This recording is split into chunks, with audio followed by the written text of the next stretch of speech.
नमस्कार, प्रणाम। आइए आज की बात और एक नए विषय की बात। विषय बड़ा महत्वपूर्ण है। क्या नाम है? अक्षय तृतीया। आजकल अखबारों में बहुत पढ़े होंगे ना। अब इतनी बिक्री हो गई, इतने गहने बिक गए, इतनी गाड़ियां बिक गई ना। क्या राज है इसका?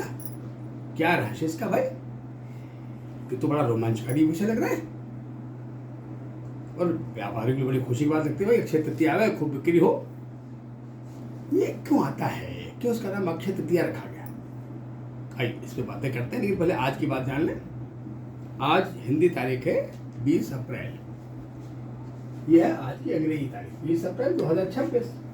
हिंदी के महीने में वैशाख का महीना शुक्ल पक्ष, यानी वैशाख शुरू हो गया है। तृतीया 30 तिथि, सुबह था 7:27 तक। अभी तो चतुर्थी लग गई है।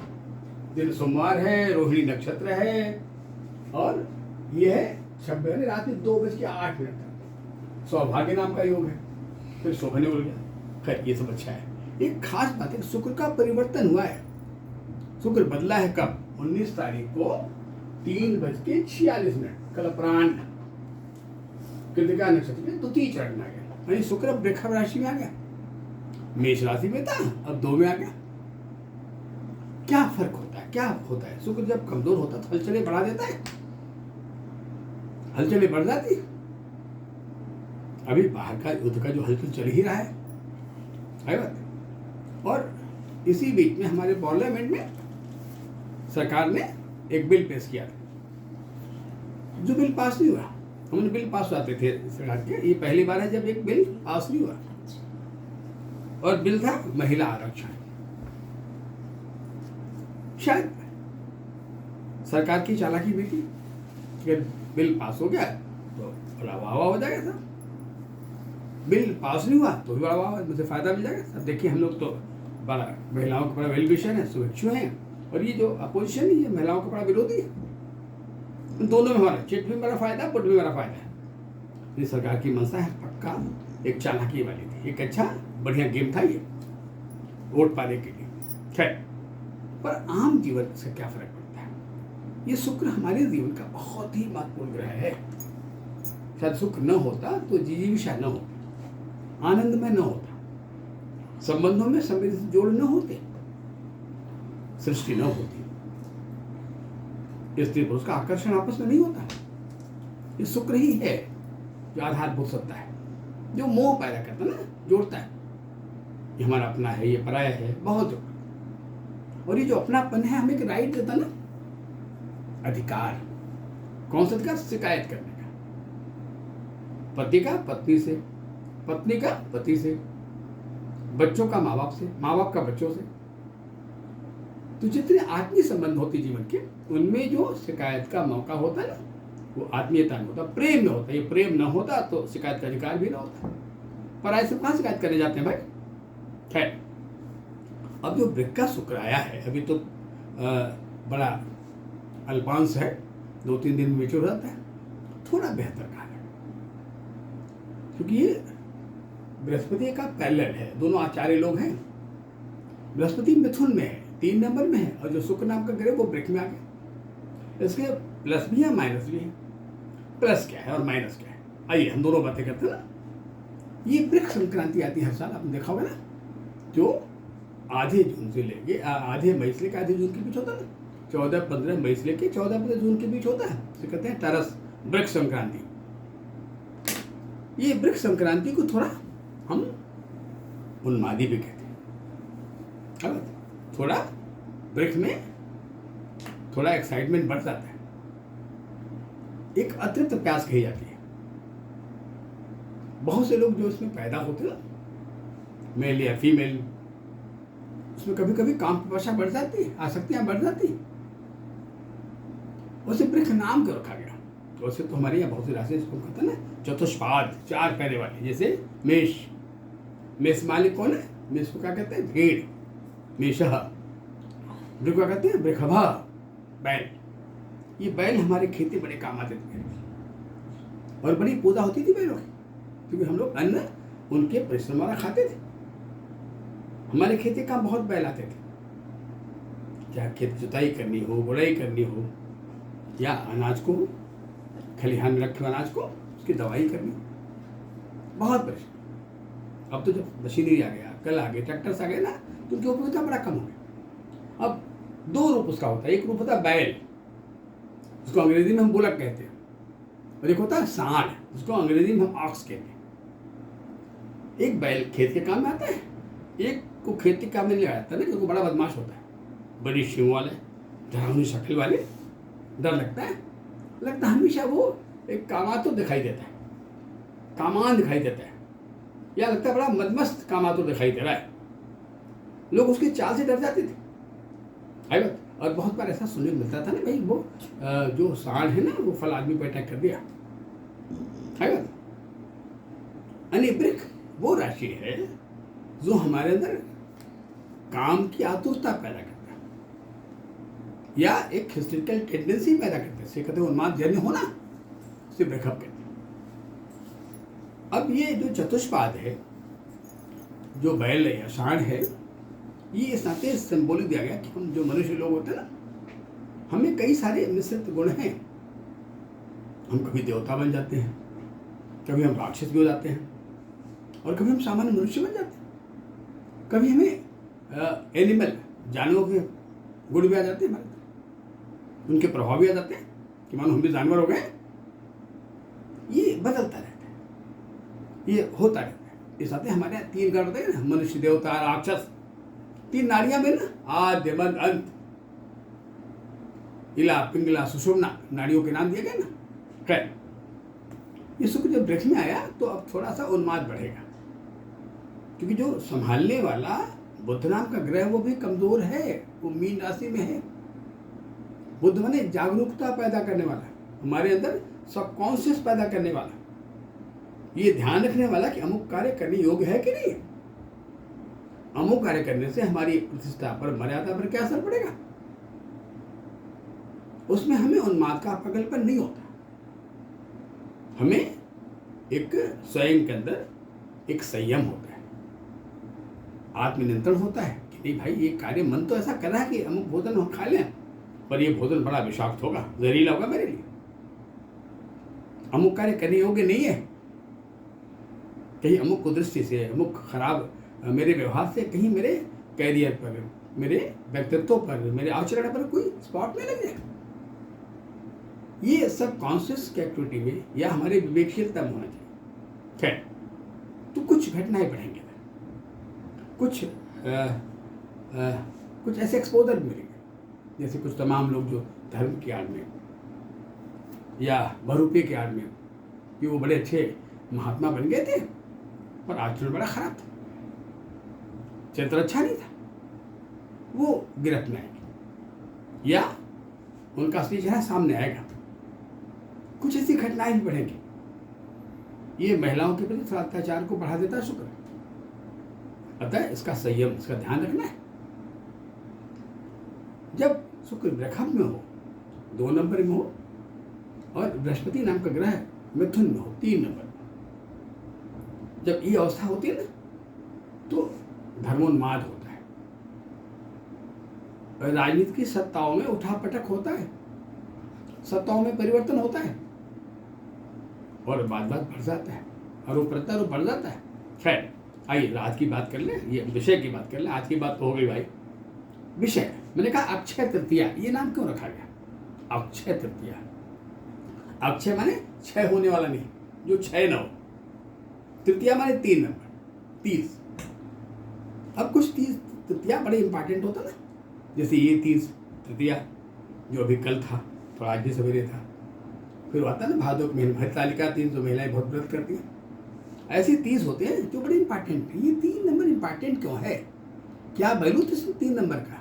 जब हम तिथियों की चर्चा करते हैं ना, हम कहते हैं तिथियां 5 किस्म की होती हैं, 5 प्रकार की होती हैं। कौन कौन भाई। पहली तिथि होती है, क्या नाम उसका है, नंदा, दूसरी भद्रा, तीसरी जया, चौथी रिक्ता, और 5वीं पूर्णा।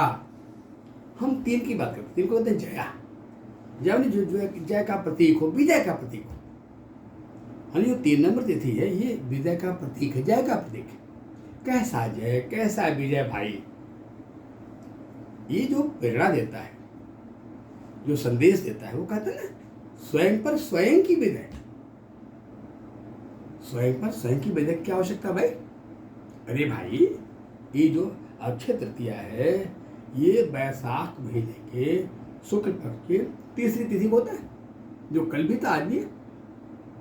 अब ये आता है मधुमास में, इसको हम बसंत कहते हैं। अभी बसंत चल रहा है। बसंत को उन्मादी कहा गया है, और उन्माद एक अनियंत्रित अवस्था होती है। कोई भी उन्माद हो, अगर अहंकार का हो, क्रोध का हो, काम वासना का हो, कुछ भी उन्माद हो, ये अनियंत्रित होता है। अब ये तृतीया नाम की का अंक ये शिक्षा देता है, ये शिक्षा देती है कि हम कैसे स्वयं को नियंत्रित करें, और खासतौर कब, मधुमास में, बसंत ऋतु में, ताकि उन्माद के अवस्था में कोई गलती न कर बैठे, अनजाने में कोई ऐसा अपराध न होता। तो पहला, हमारे मन पर, हमारे इंद्रियों पर मेरा कमांड हो, पहला जय। कुंडली में देखें तो ये भाव जो 3 नंबर है ना, वो तीसरे भाव का, 3rd नंबर का, जिसे कहते हैं पहला पराक्रम। पहला पराक्रम, उसके 3 गुण हैं। पराक्रम व्यवहार में, पराक्रम भाषा में, और पराक्रम एक्ट में। ये 3 गुण हमारे व्यक्तित्व के बड़े इंपॉर्टेंट होते हैं। भाषा हमारे पराक्रम का, हमारा पहला शौर्य है कि भाषा में कितनी गरिमा थी, शब्दों का कैसा चयन था, कितनी विनम्रता थी, कितना माधुर्य था, कितनी गहराई थी भाषा। अब सेकंड आता है जोड़ने की कला, 3 नंबर, क्योंकि 3 यह बताता है कि जोड़ने का जो कला है वो मैंने पैदा किया। 3 न होता तो शायद धरती पर मैथुन न होता, और मैथुन न होता तो जोड़ने वाली कोई बात नहीं होती ना। कौन उसकी पत्नी, कौन उसका पति, कौन उसका बच्चा, ये 3 ही बताता है। 1 से 2, 2 से 3। अब बताता है, देखो भाई 3 नाड़ियां भी होती है ना, 3 लोग भी होता है ना, त्रैलोक्य, त्रिनेत्र, 3 3 3 3 3 ये 3 बड़ा महत्वपूर्ण है। सच्चिदानंद बड़ा है, क्या है, मनसा वाचा कर्मणा। कैसे परिमार्जन करें स्वयं के मन का, कैसे परिमार्जन करें स्वयं की वाणी का, कैसे परिमार्जन करें स्वयं के कर्म का। अगर तीनों में पॉइंटनेस आ जाए, तीनों में पवित्रता आ जाए, सुचिता आ जाए, तो फिर तो आनंद ही आ जाए, आनंद की प्राप्ति हो जाए। ये वैसे भी ये कहाँ है, ये हमारे शरीर में बिल्कुल वहाँ है जहाँ हमारा ENT जॉइंट है, जहाँ 3 का जोड़ है। कहाँ है, जहाँ नाक, कान, गला है। ये सेंसरी ऑर्गन बड़े महत्वपूर्ण है भाई, बड़े महत्वपूर्ण। कहा नाक, नाक क्या भाई, बहुत महत्वपूर्ण है नाक। ये हमारी बॉडी में सच में कहा जाए तो एयर कंडीशनर है, इसी से ऑक्सीडेशन होता है। इसी नाक के द्वारा हम सांस लेते निकालते हैं। प्रमुख तो 3 तरह की गैसें होती है ना, जिसमें नाइट्रोजन, ऑक्सीजन और कार्बन डाइऑक्साइड, ये प्रमुख। वैसे और भी गैसें हैं पर 3 प्रमुख है। और 3 नाड़ियां में ना, मैंने कहा इला, पिंगला, सुषुम्ना, या हम कहें सूर्य नाड़ी, चंद्र नाड़ी और समरसत नाड़ी, 3 नाड़ियां होती।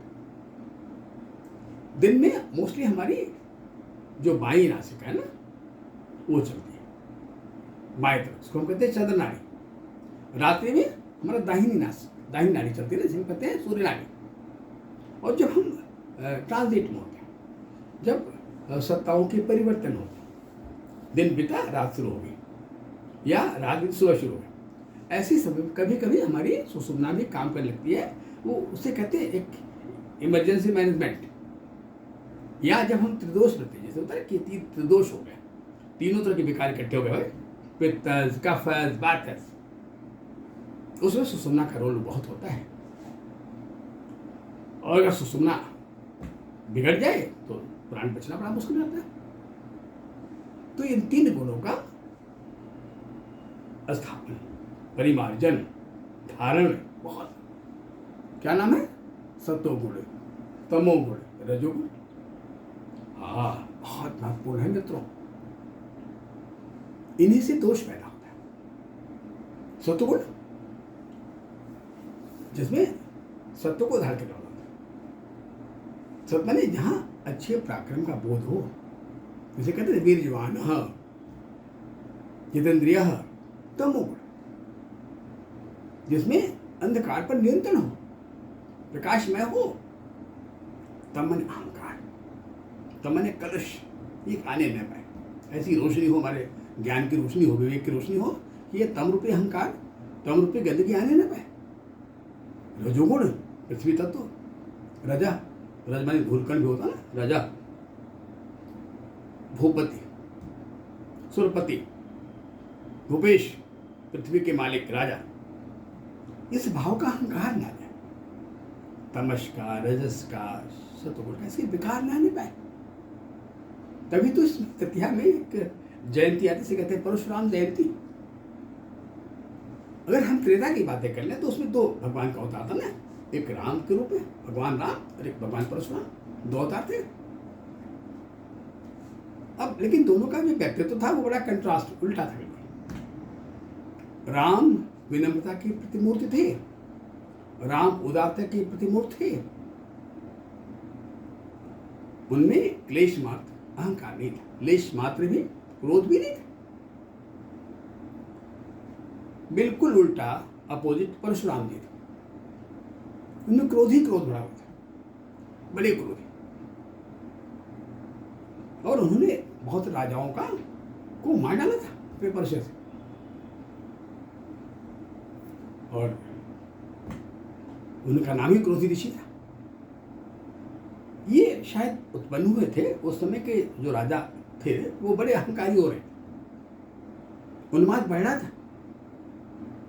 और जब राजा ही अहंकारी हो जाए, राजा अत्याचारी हो जाए, राजा रावण जैसे हो जाए, राजा कोई कस जैसे हो जाए, तो परशुराम जैसे लोगों के क्या आवश्यकता होगी? आई बात। तो वो तृतीया को पैदा होती। तृतीया में थोड़ा एग्रेशन भी, थोड़ा क्रोध भी है, लेकिन वह क्रोध, वह एग्रेशन तृतीया का जेन्युइन पार्ट, उसे अनुचित नहीं कहा। जैसे उनको बोध हुआ कि नहीं, अरे मैं कैसे बहस करूं, मैं तो राम से बातें कर रहा हूं, वो फट से विनम्र हो गए कि नहीं बड़ा अपराध हो गया था, मैं आपको पहचान नहीं पाया। ये था शब्द। तो खैर ये अक्षय तृतीया हमें एक उपदेश देती है, एक शिक्षा देती है, एक प्रेरणा देती है जीवन में, कि अपने इस तरह के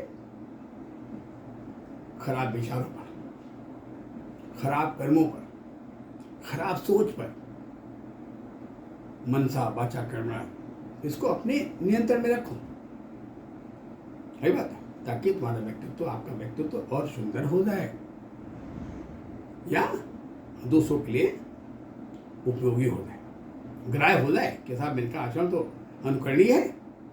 खैर अब विषय ही समाप्त करते हैं, विषय बड़ा लंबा हो जाएगा, कल और बातें करेंगे। तब तक हम विदा लेते हैं मित्रों। नमस्कार, प्रणाम।